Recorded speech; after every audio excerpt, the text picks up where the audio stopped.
Baik, puji Tuhan, selamat pagi, shalom. Shalom. Selamat datang. Kami ucapkan kita akan siap memulai ibadah kita pada pagi hari ini. Karena itu sebelum kita memulai, mari kita bersaat teduh bersama-sama. Pujilah Tuhan, hai segala bangsa, megahkanlah Dia, hai segala suku bangsa, sebab kasih-Nya hebat atas kita dan kesetiaan Tuhan untuk selama-lamanya. Haleluya. Mari kita siapkan pujian, katakan, Yesus, Kau telah memulai. Kembali kami bersama-sama pada pagi hari ini, ya Tuhan, datang hampir takhta anugerah-Mu. Kami ingin memuji-Mu, kami ingin menyembah-Mu. Kami percaya kehadiran-Mu di tengah-tengah ibadah kami hari ini. Biarlah Engkau ditinggikan, dimuliakan. Engkau bertakhta di atas puji-pujian kami. Glory, segala kemuliaan hanya bagi Tuhan.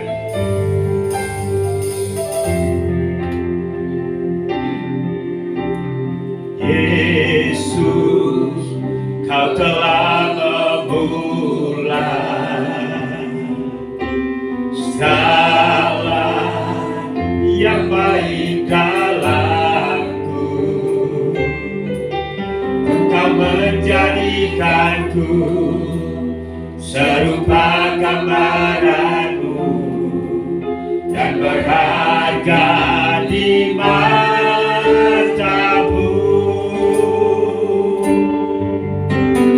Yesus, Kau telah memulai karya yang mulia dalamku. Kau berikan hidupku sebagai ganti dosaku, karena kasih-Mu padaku.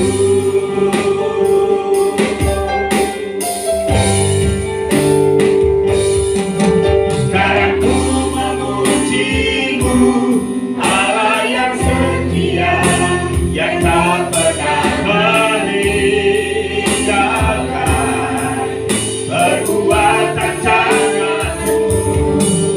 Sekarang ku menyembah-Mu, Allah yang mulia, sempurnakanlah hidupku agar ibadahmu. Kita ulangi pujian ini. Mari sejenak kita semua bangkit berdiri. Biarlah pujian ini yang merupakan ungkapan hati kita pada pagi hari ini, yang memuliakan Dia, yang mengucap syukur karena pengalaman kita yang indah bersama dengan Tuhan.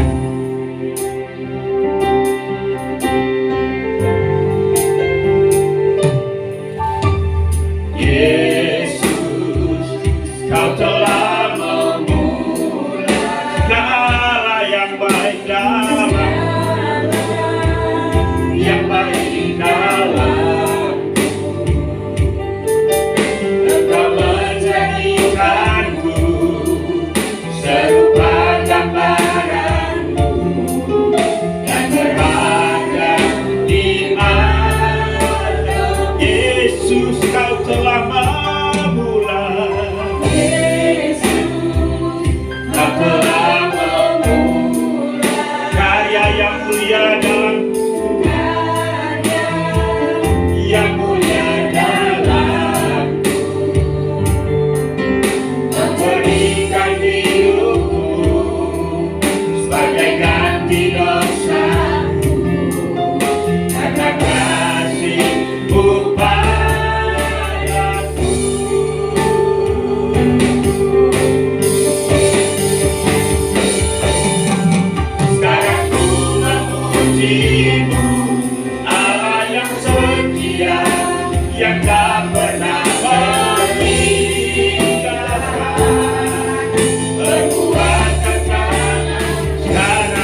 besar, perbuatan-Mu ajaib, tiada seperti Engkau,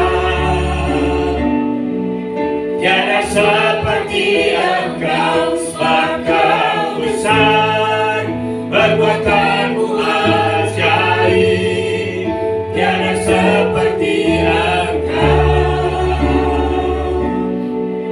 tiada seperti Engkau, sebab Kau besar,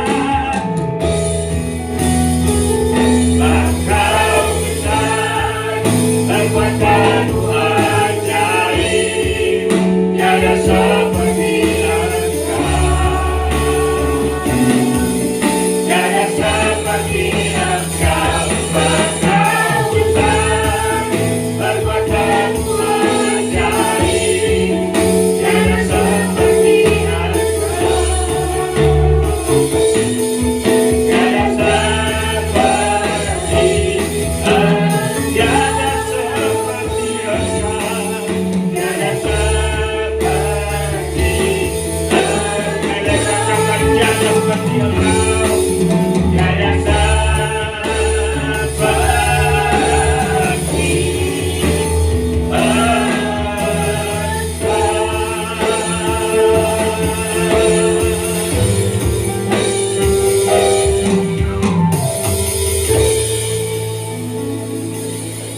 segala hormat kemuliaan keagungan kami persembahkan kepadamu ya Bapa di sorga, dalam nama Yesus Tuhan dan Juru Selamat kami, Gembala kami yang baik, di dalam perantara Roh Kudus yang menyertai kami setiap saat.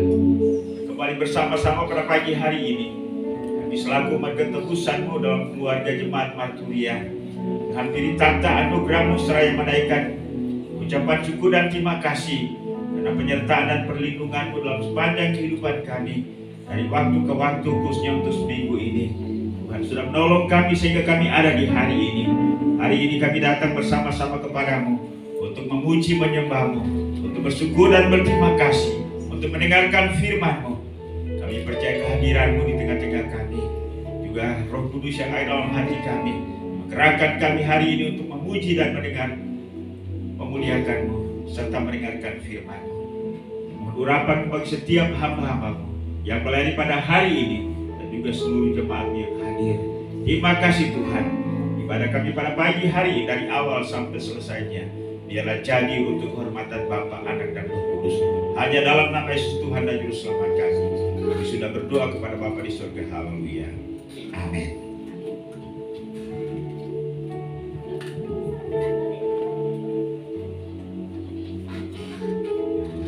Mari tetap bersukacita. Shalom. Shalom. Kita lanjutkan ibadah kita. Kita angkat satu pujian, katakan hatiku percaya. Tuhanlah kekuatan dan mazmur. Mari salami saudara kanan kirimu.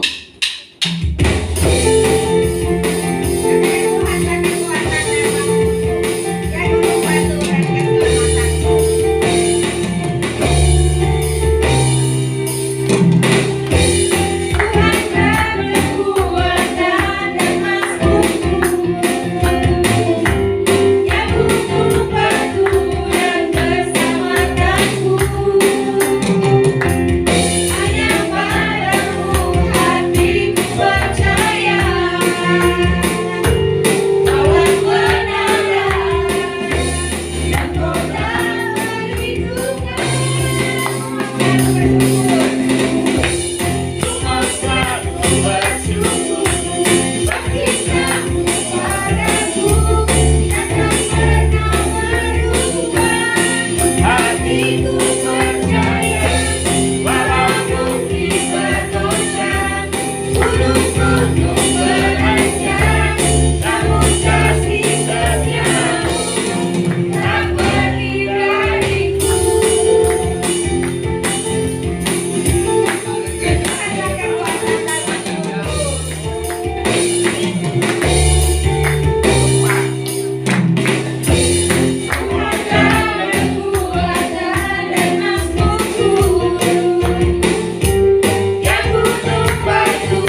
lebih dari pemenang.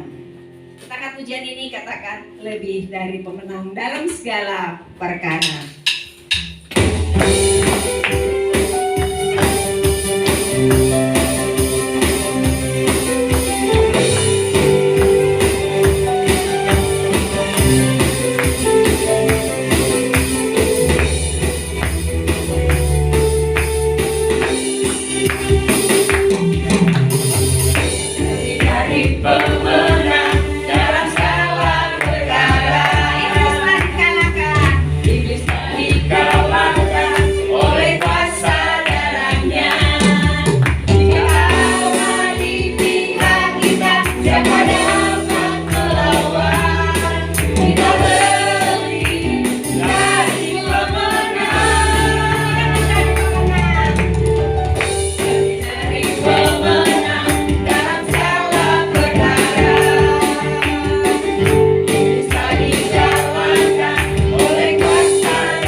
Firman Tuhan pada pagi hari ini, kita siapkan hati kita.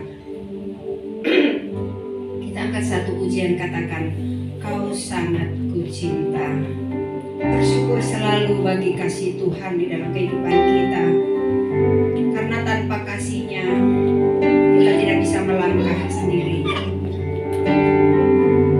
Mari siapkan hatimu, siapkan hatiku, siapkan hati kita.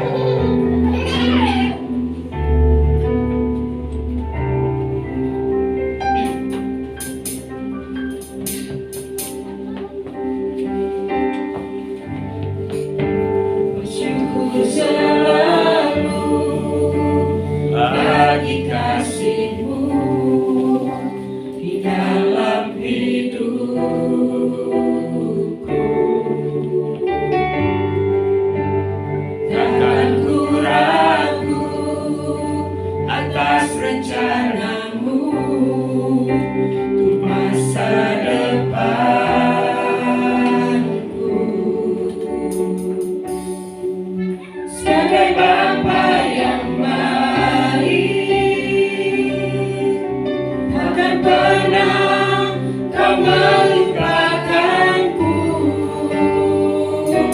sebagai Bapa yang sangat baik.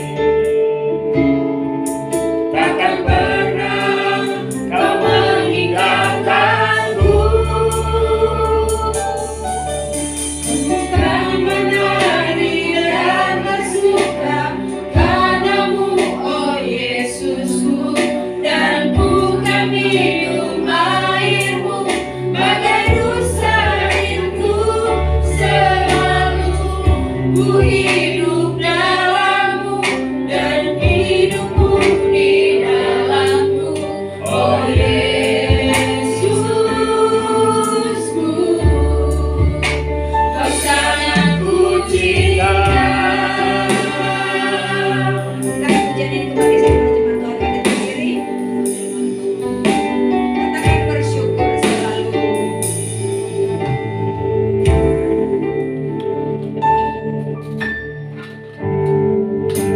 Bersyukur selalu bagi kasih-Mu di dalam hidupku.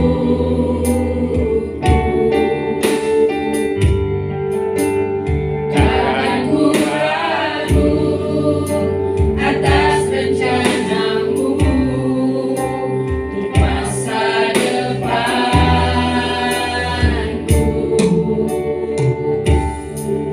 Sebagai Bapa yang baik, takkan pernah Kau melupakanku. Sebagai Bapa yang sangat baik, takkan pernah Kau meninggalkanku. Bukan menari dan bersuka karena-Mu, oh Yesusku, dan bukan minum air-Mu bagai dosa rindu selalu. Ku hidup dalam-Mu dan hidupku di dalam-Mu, oh Yesusku.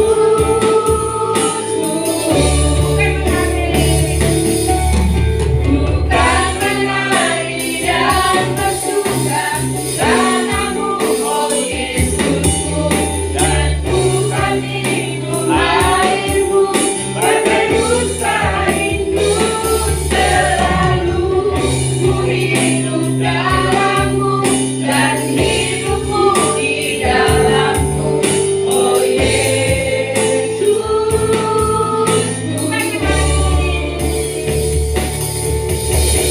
Bukan menari dan bersuka karena-Mu, oh Yesusku, dan bukan minum air-Mu bagai dosa rindu selalu.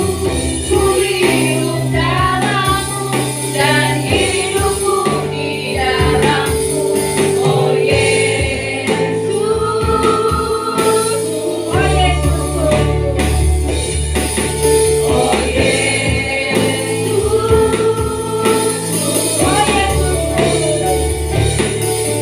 oh Yesus, oh Yesus.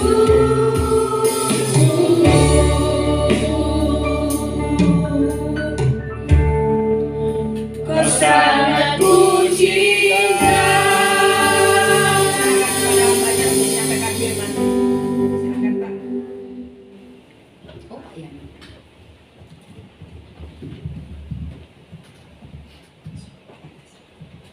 Kita berdoa. Kami bersyukur Tuhan untuk satu minggu yang kami lewati, dan Tuhan sudah memelihara dan menjaga, bahkan mungkin mencukupi semua kebutuhan kami, dan bisa menikmati makan dan minum, kesehatan kami, bahkan semua yang kami miliki. Kami bersyukur untuk semuanya itu ya Tuhan. Dan pada saat ini kami mau mendengarkan satu bagian dari firman Tuhan. Tuhan tolong kami dalam melalui pemberitaan firman Tuhan ini. Tuhan bekerja dalam hati dan pikiran kami, sehingga kami diingatkan kembali akan kehidupan kami bersama dengan Tuhan, dan kami mau mendengarkan firman Tuhan saat ini. Berkati hamba-Mu, biarlah Tuhan yang berkata-kata melalui hamba-Mu, dan kami semua diberkati pada hari ini. Dalam nama Yesus Tuhan, Juru Selamat kami sudah berdoa. Amin. Silakan duduk Bapak Ibu. Shalom. Apa kabar? Luar biasa. Luar biasa. Ya, kita bersyukur kita masuk di minggu yang ketiga 2020. Minggu keempat bulan Januari 2025 ya. Tanpa terasa kita sudah melaluinya. Sebentar lagi Natal. Ya kan? 11 bulan lagi ya. Baru Natal. Iya, baru Natal lagi. Jadi kita masih tetap harus saya pengen share kepada kita bagaimana fondasi kita untuk melewati tahun 2025 Bapak Ibu. Nah, jadi hari ini saya kasih judul khotbah saya adalah invisible, artinya tidak terlihat ya. Invisible. Nah, jadi Bapak Ibu, jaringan internet itu kita nggak pernah lihat jaringan internet ya. Kita lihat kabelnya semerawut di atas rumah kita, tapi kita nggak pernah lihat wujudnya seperti apa. Tapi kita tahu rasanya kalau tidak ada internet. Kita nggak bisa WA, kita nggak bisa scroll TikTok ataupun Instagram, Facebook. Kita nggak bisa WA teman kita nggak bisa lihat story teman kita yang nyindir misalnya, ya. Nah, jadi kita akan kehilangan sesuatu, padahal itu tidak kelihatan, ya. Kemudian orang-orang yang berbisnis, kalau mati lampu atau mati internet itu sangat berbahaya ya. Hitungannya per menit ruginya banyak ya. Jadi bisnis kita pun juga ikut terganggu ya. Jadi invisible tapi itu sangat luar biasa dalam kehidupan kita setiap hari. Kita butuhkan ya. Demikian juga misalnya kalau pasangan kita lihat gerak-geriknya memang nggak kelihatan. Tapi gerak-geriknya kita tahu yang mana dia tersinggung, yang mana kemungkinan makanan yang dimasak ini agak asin, itu kelihatan dari wajahnya sedikit, tapi nggak sepenuhnya.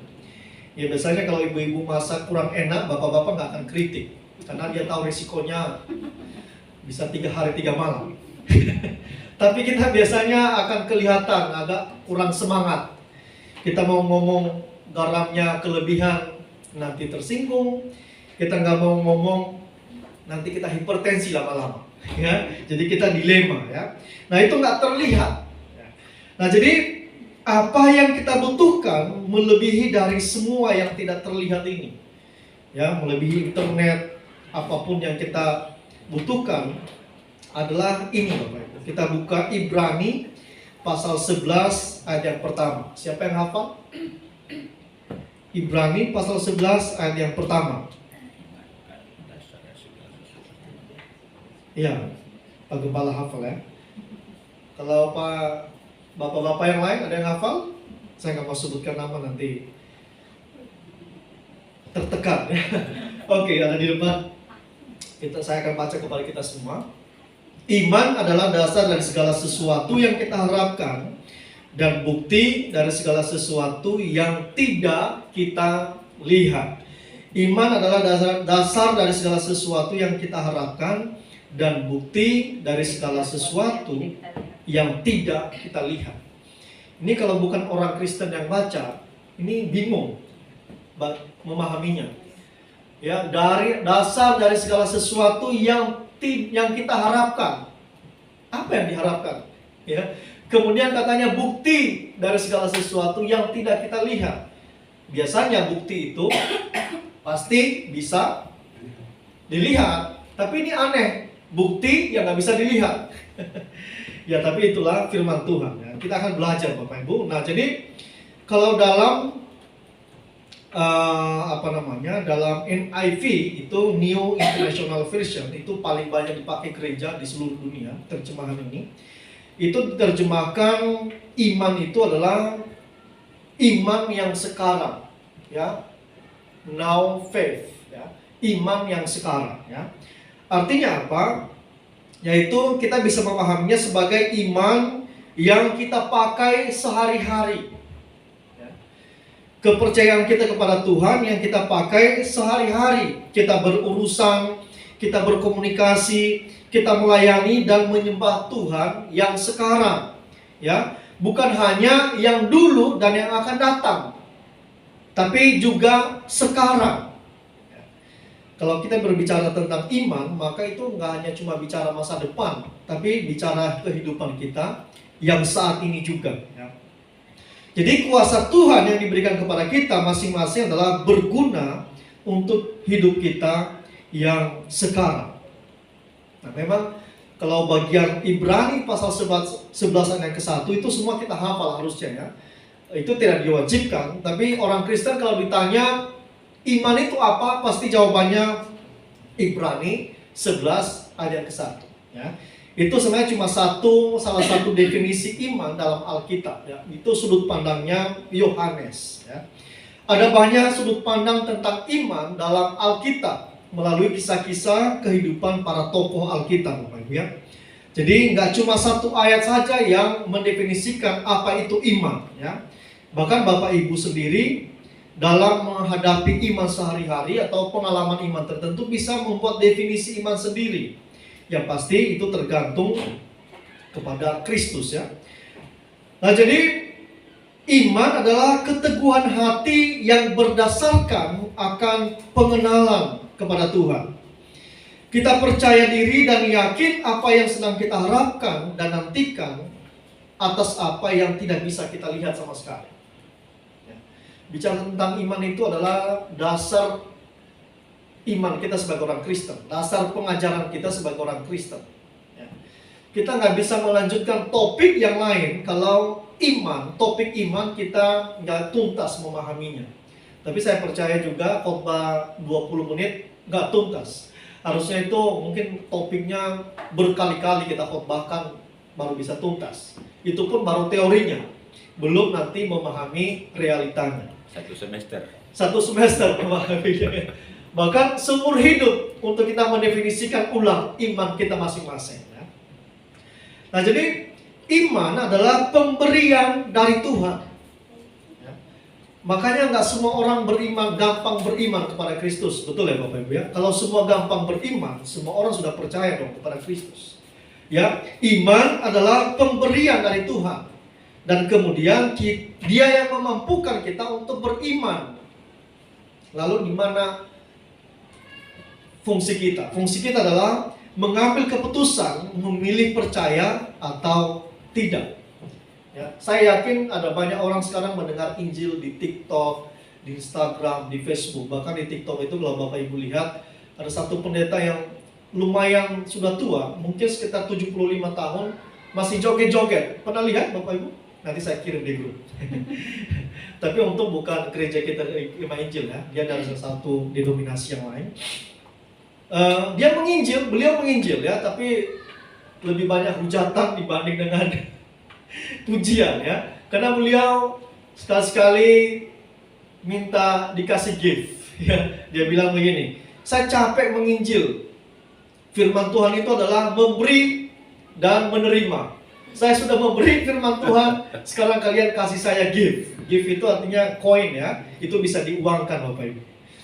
Tapi puji Tuhan, saya perhatikan Bapak ini dulu waktu dia live pertama belum ada AC di ruangannya. Sekarang sudah pakai AC. Berarti kemungkinan gift-nya banyak. Nah, jadi ada banyak media yang dipakai untuk memberitakan tentang firman Tuhan, tapi nggak semua orang bisa beriman kepada Kristus. Nah, jadi kemudian kita akan lihat dalam Roma pasal 8 ayat ke-25 dikatakan, dalam Roma 8 ayat 25, lanjut. Tetapi jika kita mengharapkan apa yang tidak kita lihat, kita menantikannya dengan tekun. Lanjut, ya. Lagi. Terus. Lanjut, ya, oke. Ya, jadi dalam Roma 8 ayat 25 dikatakan, tetapi jika kita mengharapkan apa yang tidak kita lihat, kita menantikan dengan tekun. Nah, ternyata dalam NIV lagi itu dipakai bukan kata tekun, tapi dipakai kata sabar. Jadi itu nggak ada pertentangan. Ini memperluas wawasan kita tentang firman Tuhan ya. Jadi kalau di NIV artinya, tetapi jika kita mengharapkan apa yang tidak kita lihat, kita menantikannya dengan sabar. Menurut saya memang lebih tepat sabar sih ya dibanding tekun. Karena kenapa? Sabar adalah sebuah proses. Ya, kita sabar menghadapi pasangan kita, kita sabar menghadapi tetangga kita yang suka bakar sampah misalnya. Ada tetangganya kayak gitu. Kemudian kita sabar dalam menantikan doa-doa kita dan sebagainya. Kita sabar terhadap anak kita yang menyebalkan, bahkan mungkin orang tua kita yang gak sesuai dengan maunya kita. Tekun adalah hasil dari buah kesabaran. Kalau kita tekun, kalau kita sabar, maka itu menghasilkan namanya ketekunan. Pelajarannya adalah dengan kesabaran yang kita lakukan, kita menghasilkan ketekunan. Nah, itu teori tentang iman, Bapak Ibu ya. Nah, kita semua sadar bahwa kita harus beriman. Semua kita sadar itu. Mengapa? Karena memang itu fondasi kita untuk percaya kepada Kristus, dan kita harus lakukan. Kalau enggak, percuma kita jadi Kristen kalau kita enggak beriman kepada Kristus. Kalau enggak beriman kepada Kristus, lalu kita mau ngapain? Ya.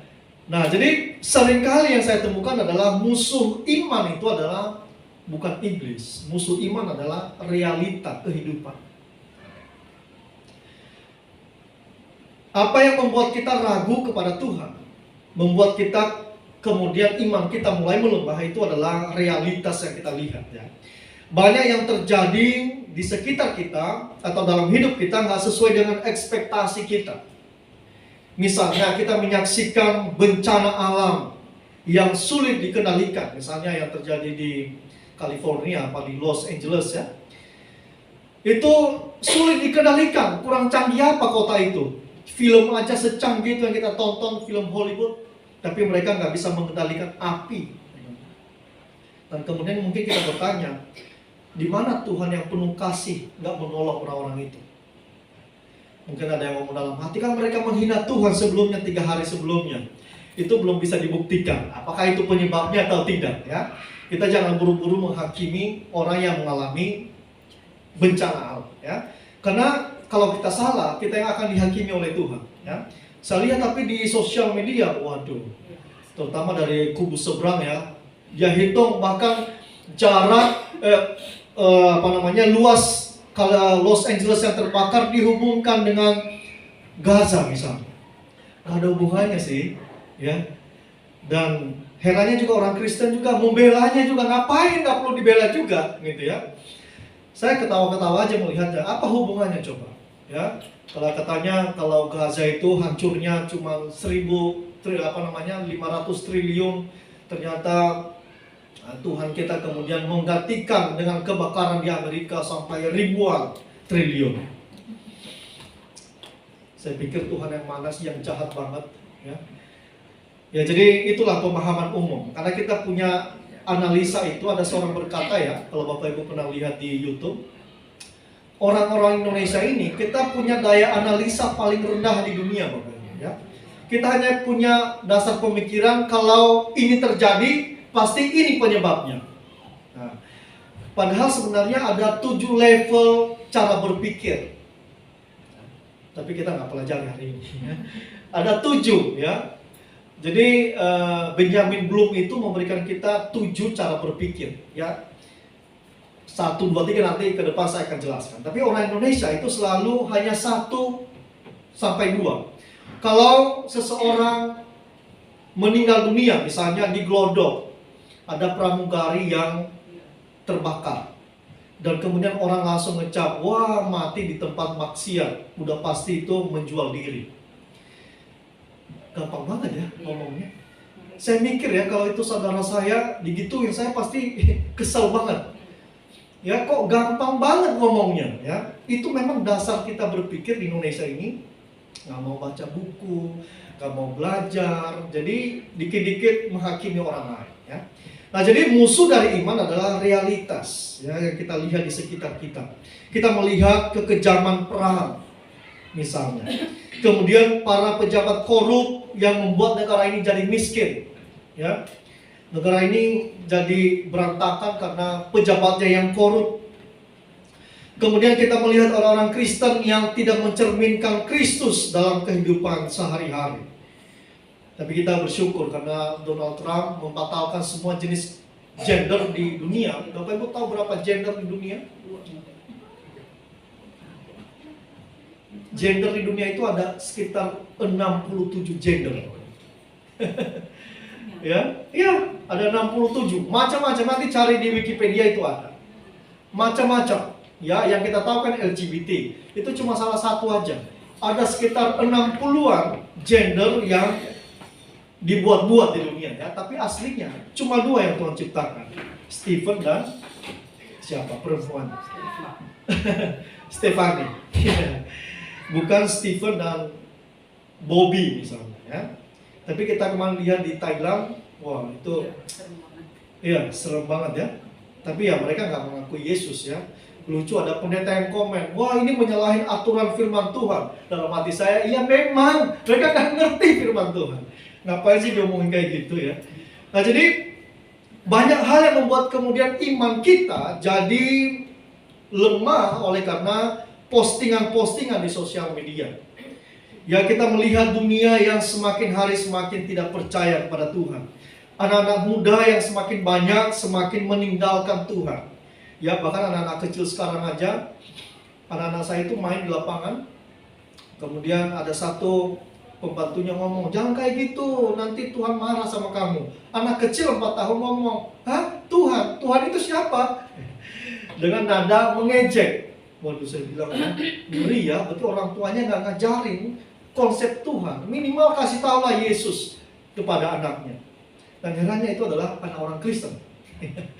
Nah jadi ini membuat kita kemudian jadi iman kita bisa lemah kalau pikiran kita semua diisi dengan hal-hal realitas seperti ini. Ya. Jadi apakah kita juga perlu ikut-ikutan seperti ini? Tidak perlu Bapak Ibu ya. Kita perlu membuat iman kita semakin mengenal Kristus. Kita perlu mengendalikan iman kita dengan pertolongan Tuhan. Ya.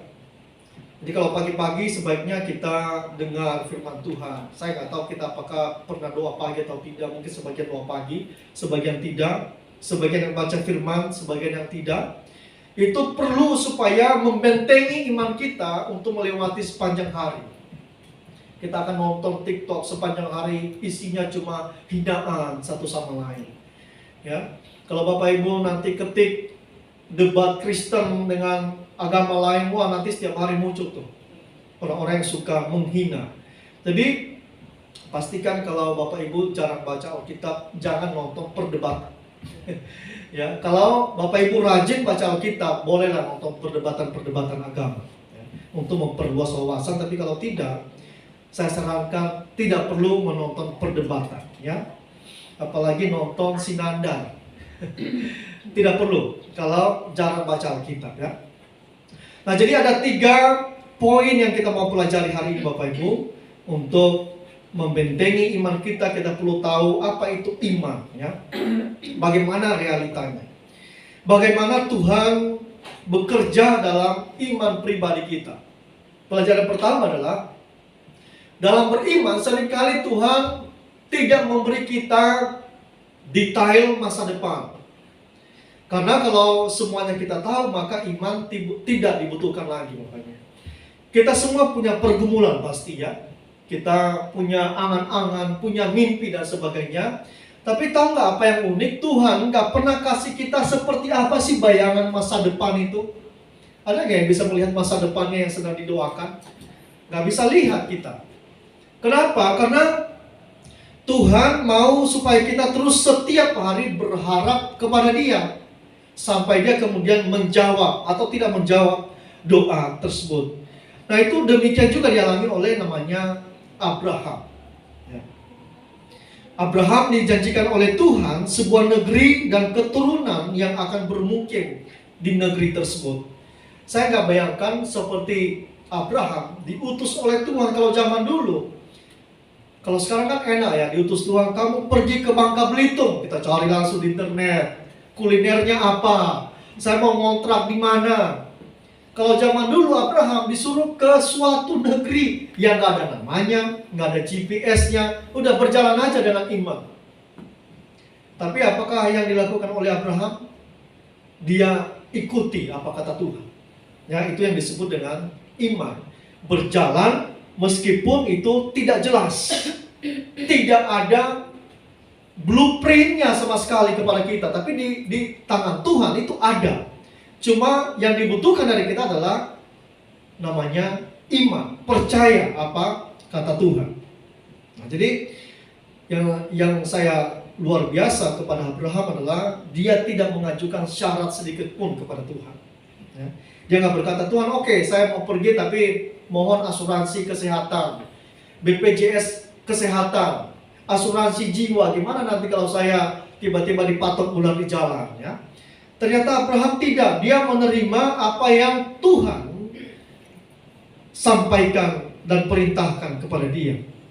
Nah, jadi Abraham, dia salah satu contoh, makanya dia disebut sebagai bapak orang beriman. Karena memang dia salah satu contoh yang paling luar biasa dalam menaati firman Tuhan. Bahkan pada saat dia diminta oleh Tuhan diuji untuk menyerahkan anaknya, dia pun juga lakukan. Saya yakin kita nggak akan lolos di sini semua. Kalau kita diminta kasih salah satu anak kita untuk dipersembahkan, ini bukan diserahkan di gereja jadi pelayan, tapi dipotong lehernya misalnya ya, itu nggak mungkin terjadi. Ya, kita bahkan nggak sanggup memberinya. Apalagi kalau anak cuma satu, anak 10 pun belum tentu dikasih. Pak Eko ada anak 3, mau dikasih salah satu, kalau Tuhan minta untuk dibakar sebagai korban bakaran kepada Tuhan, nggak ada, kita nggak rela, ya, kita nggak rela. Tapi Abraham lolos. Tapi apakah Tuhan mengambil anaknya Ishak juga? Tidak, itu hanya ujian kepada Abraham. Nah, jadi pelajarannya adalah ketika kita mengimani sesuatu kepada Tuhan, maka kita perlu menyerahkan sepenuhnya kepada Tuhan untuk dia bekerja dalam dan melalui hidup kita. Memang tidak nyaman karena kita tidak tahu mau kemana, tidak jelas arah kita mau kemana. Tetapi iman menghadapkan kita kepada ketidakpastian, tetapi Tuhan menemani kita untuk melewatinya. Poin yang kedua yang kita mau pelajari adalah dalam beriman, Tuhan menghargai kejujuran, bukan kepura-puraan. Apa maksudnya? Saya terkesan paling unik buat saya kisah mujizat yang dilakukan oleh Tuhan Yesus adalah di Markus pasal 9 ayat 14 sampai 29. Jadi saya singkat aja ceritanya. Kalau kita baca itu setengah jam karena panjang banget. Jadi percaya dari ringkasan saya pasti benar, ya. Jadi Yesus bertemu dengan seorang ayah yang anaknya dirasuki roh jahat. Tapi nggak tanggung-tanggung roh jahatnya, Bapak Ibu. Ini kalau roh jahatnya merasuki anaknya itu sampai bisu nggak bisa ngomong. Ya, Bapak Ibu pernah lihat orang sampai bisu kalau kerasukan? Saya pernah lihat orang kerasukan di waktu saya masih kecil SD. Dia kerasukan, dia kemudian parut tangannya sampai hancur semua telapak tangannya. Itu orang Kristen. Rumahnya di samping gereja lagi. 2 hari kemudian dia meninggal. Dia benar-benar kerasukan, gak bisa ditolong. Dia didoakan sembuh sebentar, kemudian nanti jam 3 pagi dia pergi sendiri, dia parut tangannya. Dia bukan orang gila, dia orang normal. Dia parut tangannya, matanya semua darah. Padahal dia gak kenapa-kenapa sebenarnya. Dia kerasukan. Sampai kemudian dia meninggal dunia karena kehabisan darah. Nah, jadi itu benar terjadi, ya. Ini sampai bisu nih anak. Kalau roh jahat itu merasuki anak tersebut, ya. Kemudian dalam ayat yang ke-18 dikatakan tiap kali roh tersebut menyerang anak ini, roh itu membanting anak itu ke tanah, lalu mulutnya berbusa, giginya berkertakan, kemudian tubuhnya menjadi kejam.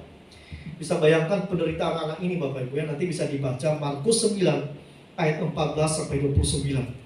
Jadi anak ini menderita sekali, ya. Saya rasa kita semua sebagai orang tua nggak sanggup lihat anak kita menderita seperti ini ya.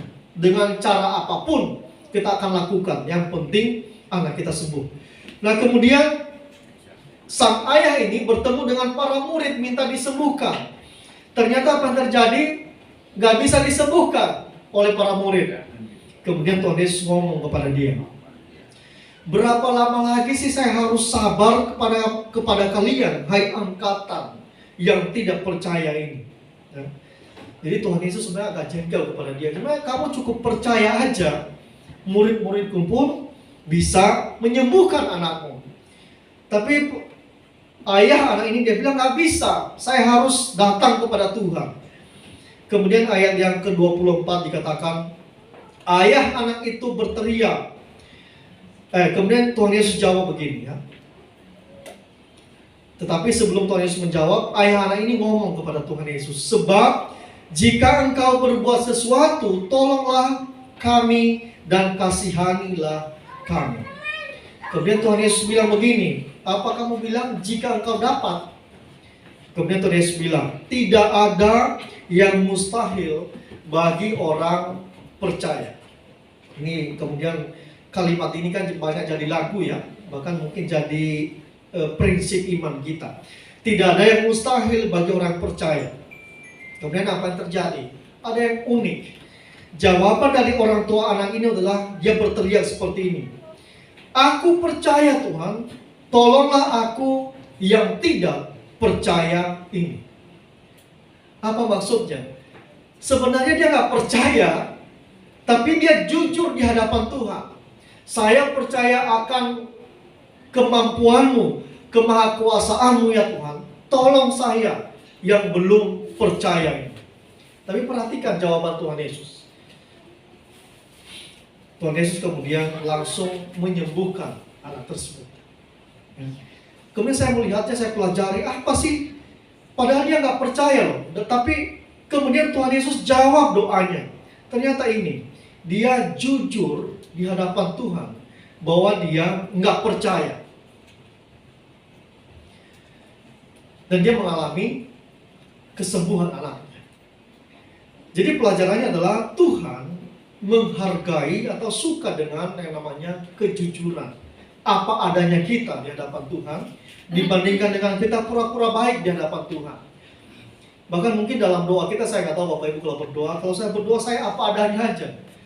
Saya ngomong aja apa adanya kepada Tuhan, ya. Terutama kalau kita doa sendiri, ya. Saya melihat luar biasa ya, Tuhan bekerja dalam kejujuran seorang ayah bahkan yang tidak percaya kepada Tuhan. Ya. Jadi kisah unik ini sedang mengajarkan kepada kita bahwa jawaban pergumulan kita adalah anugerah Tuhan. Bukan tergantung doa kita yang kencang, doa puasa kita, tetapi adalah Tuhan menghargai kejujuran. Kejujuran di hadapan Tuhan itu akan mendapatkan hasil yang luar biasa di hadapan Tuhan. Kita melihat juga Alkitab itu jujur sekali menulis semua dosa-dosa yang dilakukan oleh tokoh-tokoh Alkitab. Mungkin salah satunya kitab yang paling jujur di dunia. Karena kenapa? Semua ditulis di sana. Ditulis bahwa Daud mengambil istri orang. Ditulis, nggak malu-malu tuh. Kemudian ditulis lagi Abraham pernah berbohong tentang istrinya. Ditulis di Alkitab, itu nggak ditutup-tutupin. Tapi bukan untuk ngajarin kita melakukan hal itu, tapi mau memberitahukan kepada kita bahwa hidup ini hanya karena kasih karunia Tuhan. Abraham dan Daud, mereka nggak lebih hebat dari kita. Kita sama-sama di hadapan Tuhan. Mereka nggak lebih istimewa dari kita. Kita sama-sama butuh kasih karunia Tuhan. Nah, apakah kita jujur nggak di hadapan Tuhan dengan kondisi kita, dengan kegalauan kita, dengan semua kekurangan kita? Nah, itulah yang kemudian kadang menghambat apa yang Tuhan mau kerjakan dalam hidup kita. Yang ketiga, pelajaran terakhir kepada kita adalah, bisa next, Job. Di saat semua yang lain pergi, yang diharapkan, yang diandalkan hanya Tuhan, satu-satunya yang dimiliki itulah pengakuan bahwa Tuhan satu-satunya yang kita butuhkan. Di saat semua orang pergi, orang-orang yang kita harapkan, orang-orang yang kita andalkan, kita masih nggak percaya kepada Tuhan. Nah, saya ambil ini berdasarkan kisah para murid di pasal 6 ayat ke Yohanes pasal 6 ayat 60 sampai 71. Jadi saya ringkas lagi nih ya. Saya nggak perlu baca kepada kita. Jadi suatu kali Tuhan Yesus sedang mengajar tentang tubuhnya, tentang roti hidup, tentang air hidup. Kemudian ternyata para pendengar yang nggak suka, termasuk para murid. Nah, para murid Tuhan itu nggak cuma 12 ya. Sebenarnya ada 70 dan kemudian ada banyak yang lain yang baru direkrut jadi murid ya. Kemudian setelah Tuhan Yesus mengajar yang begitu keras kepada para pendengarnya, kemudian dicatat di sana bahwa sebagian banyak para murid mengundurkan diri. Karena kenapa? Malu. Tuhan Yesus nggak membanggakan lagi. Mereka bangga dong karena mengikuti Yesus yang kemana-mana. Semua orang berbondong-bondong. Siapa yang nggak bangga? Nanti minta foto bersama. Ternyata muridnya. Ternyata dekat ya sama dia ya. Nah, tapi ketika Yesus ngomong ajaran kebenaran tentang roti hidup, air hidup, tentang kebangkitan, tentang pengampunan dosa, itu nggak populer kepada orang-orang. Bahkan para muridnya kebanyakan mengundurkan diri. Kemudian Tuhan Yesus melihat 12 murid yang lain. Kemudian Tuhan Yesus tanya kepada mereka.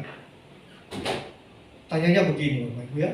Di pasal Yohanes pasal 6 ayat 68 sampai 69. Tuhan Yesus tanya kepada para murid 12. Dia bilang begini, melihat teman-temanmu yang lain pergi, udah gak bangga dengan saya, apakah kamu tidak mau pergi juga? Tapi seperti biasa, yang paling cepat menjawab siapa kalau Tuhan Yesus bertanya adalah Petrus. Dia paling, yang penting ngomong aja dulu, salah nanti kemudian bisa diperbaiki lah ya. Dia ngomong paling duluan, Tuhan, dia bilang. Tapi ini jawabannya dia menurut saya jawaban yang paling mewakili kita semua umat manusia sepanjang masa ya. Jawabannya begini Bapak Ibu, Tuhan, sebenarnya kami mau pergi, tapi kepada siapakah kami akan pergi? Ya. Mungkin nggak kita pernah mengalami situasi yang seperti itu? Ya.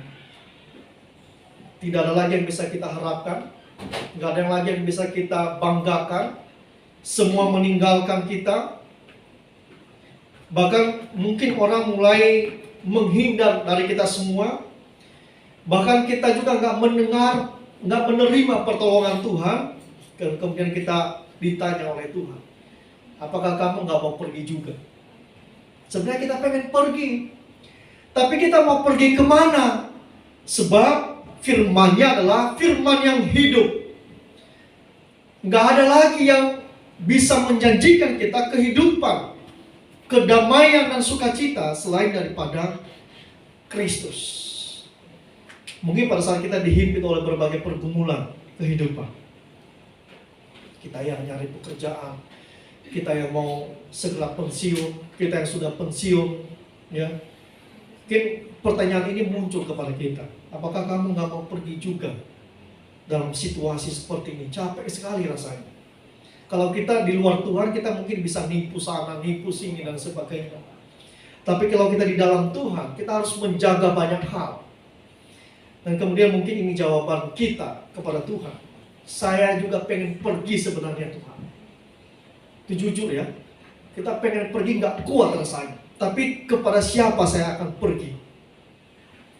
Sebab perkataanmu adalah perkataan hidup yang kekal. Bapak Ibu Saudara dikasihi oleh Tuhan, kiranya firman Tuhan hari ini menguatkan kita kembali, mengingatkan kita kembali bahwa dalam beriman kita dihadapkan kepada ketidakpastian. Yang pasti cuma satu, apa? Tuhan bersama kita melewati kehidupan yang tidak pasti. Hanya itu yang pasti. Sisanya nggak pasti. Dan itu ada yang membuat kita tenang menghadapi kehidupan ini karena ada Tuhan yang bersama-sama dengan kita. Jadi bagi kita yang bergumul saat ini, nanti bisa doakan ini ya. Tuhan, aku lelah. Hidupku rasanya mendapatkan perlakuan yang tidak adil. Aku rasanya mau menyerah. Rasanya hidup ini berat sekali untuk dilewati.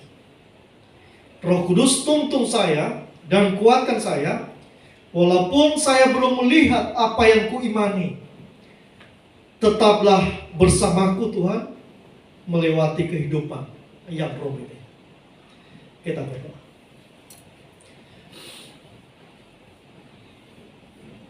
Kami bersyukur Tuhan, karena kami bisa terus beriman kepada Tuhan. Walaupun terkadang kami ragu, kadang kami bimbang, apakah Tuhan mendengar setiap doa kami apa tidak. Tetapi kami mau pergi kemana lagi kalau bukan kepada Tuhan, Sang Pemberi kehidupan kepada kami, yang memiliki kehidupan yang kekal, sumber sukacita dan kedamaian kami. Tuhan mampukan kami untuk melewati realita kehidupan yang mungkin tidak sesuai dengan ekspektasi kami, melewati kehidupan yang sangat sulit, gak sesuai dengan perkiraan kami. Tuhan tolong kami, mampukan kami untuk setia kepada Tuhan. Di saat semua orang lain meninggalkan kami, di saat semua orang tidak percaya kepada kami, di saat semua orang tidak bangga lagi kepada Tuhan, mampukan kami untuk tetap setia kepada-Mu. Karena perkataan-Mu adalah perkataan hidup yang kekal. Meteraikan firman Tuhan ini menjadi rema, menjadi perenungan kami selama 1 minggu ke depan. Dalam nama Yesus Tuhan dan Juru Selamat kami sudah berdoa. Amin.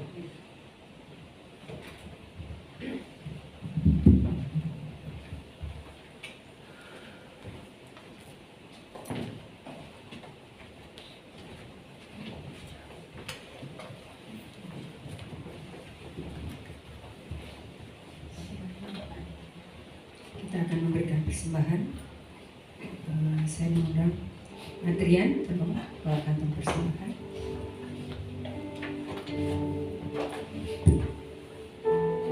Sebelum persembahan dijalankan, saya akan membacakan satu ayat di dalam firman Tuhan. Di dalam 2 Korintus 9 ayat 6 dan 7. Camkanlah ini. Orang yang menabur sedikit akan menuai sedikit juga, dan orang yang menabur banyak akan menuai banyak juga. Hendaklah masing-masing memberikan menurut kerelaan hatinya, jangan dengan sedih hati atau karena paksaan, sebab Allah mengasihi orang yang memberi dengan sukacita, dan Allah sanggup melimpahkan segala kasih karunia kepadamu, supaya kamu senantiasa berkecukupan di dalam segala sesuatu, dan malah berkelebihan di dalam berbagai kebaikan. Mari kita satu dalam doa. Bapa yang baik, Bapa yang senantiasa memelihara kehidupan kami dengan sempurna. Terima kasih untuk yang Tuhan kerjakan di dalam setiap kehidupan kami. Hari lepas hari Tuhan memimpin kami, membimbing kami dan memelihara kami. Terima kasih Tuhan untuk segala kebaikan-Mu di dalam kehidupan kami. Sebentar kami akan memberikan persembahan, berkat yang Tuhan berikan kepada kami. Kami kembalikan sebagian untuk menjadi berkat di tempat ini, bahkan untuk memberkati di tempat lain. Terima kasih Tuhan, Kau memberkati juga tangan-tangan yang memberi. Dan biarlah kiranya Tuhan, setiap pemberian yang kami lepaskan ini Tuhan dapat berguna untuk pekerjaan. Terima kasih Tuhan, terima kasih. Kami percaya setiap anak-anak-Mu yang memberi dengan penuh sukacita akan melimpah dengan berkat yang daripada Tuhan. Terpujilah nama-Mu. Di dalam nama Tuhan Yesus kami mengucap syukur. Haleluya. Amin. Kita angkat satu pujian, katakan semua baik dari semula telah tetapkan. Masih diberikan kesempatan untuk memberikan persembahan sulung bagi yang belum.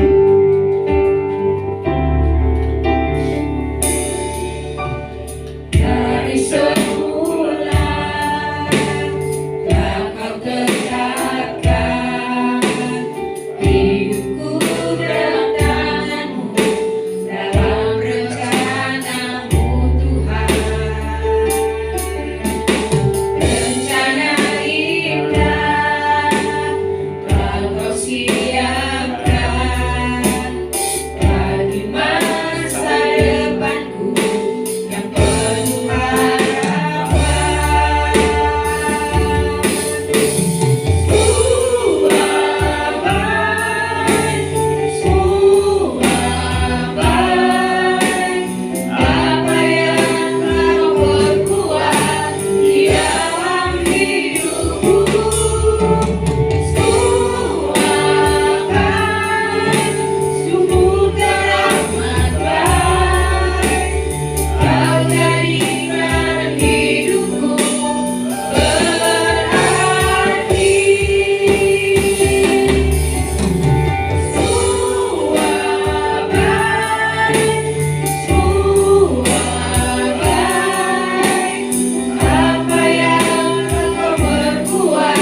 berdiri.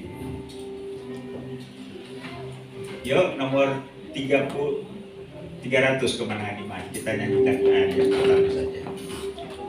Selamat ulang tahun untuk Mosel. Tuhan memberkati. Iren juga.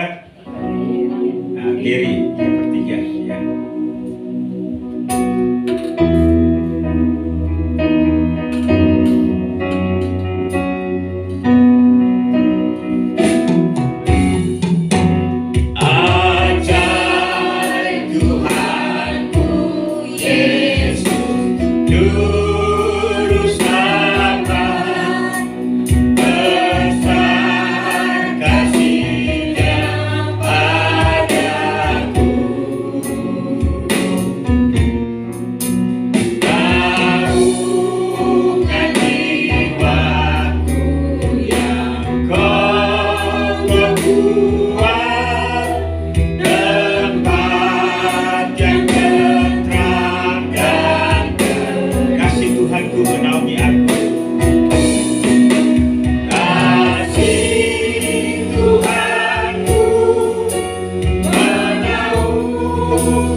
Bersyukur dan berterima kasih karena Tuhan sudah menyertai ibadah kami pada hari ini, mulai dari pembukaan, pertengahan hingga menjelang selesainya.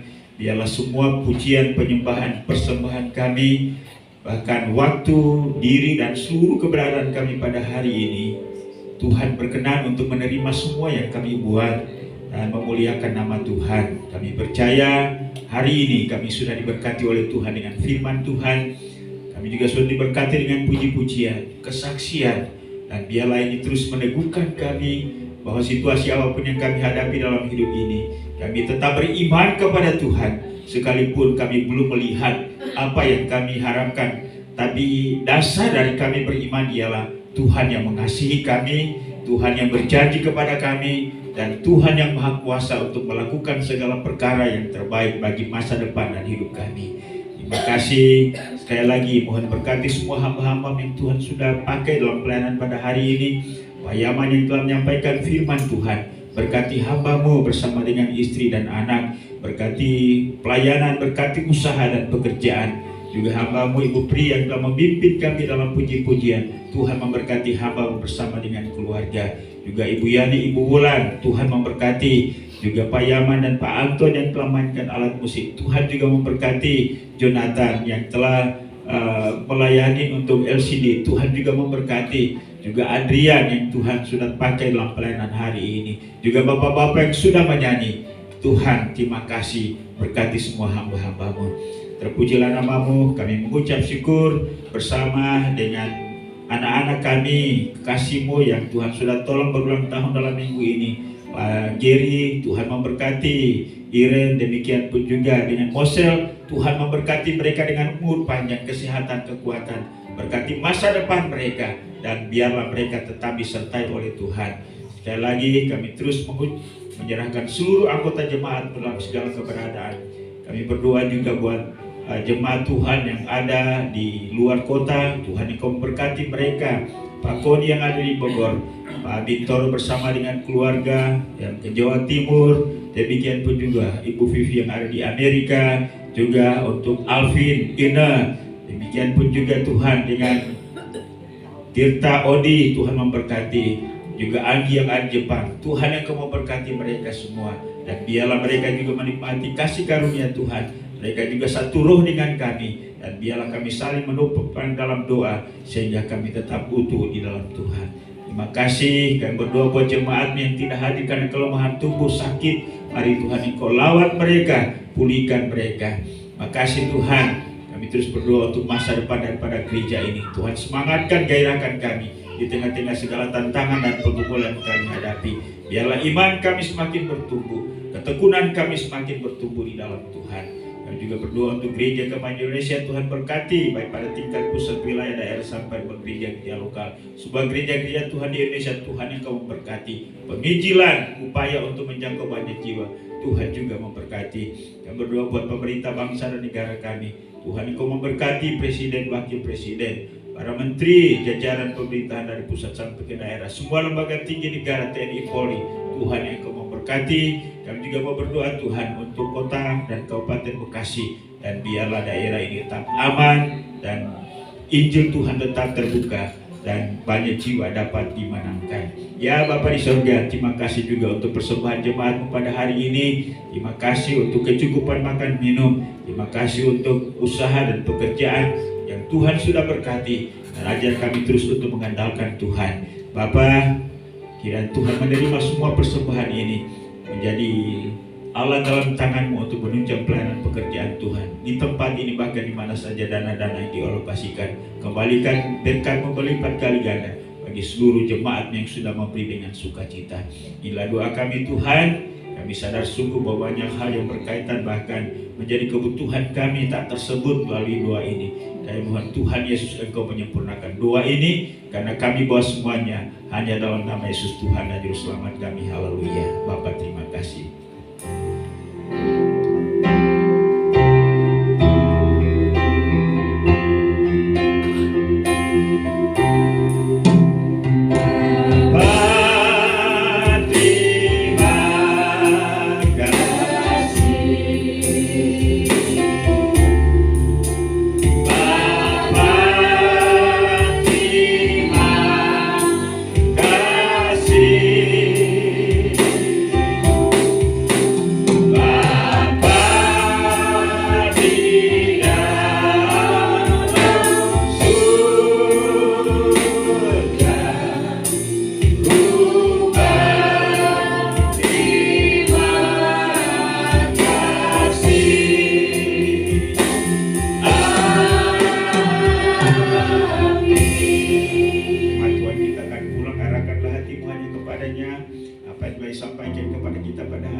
Biarlah kasih karunia daripada Allah Bapa, anugerah dan damai sejahtera dalam nama Tuhan Yesus, serta pimpinan, penghiburan, pertolongan Roh Kudus menyertai kita sekalian hari ini, bahkan sampai Maranatha, Yesus datang untuk menjemput salah-salahnya. Haleluya. Sama-sama kita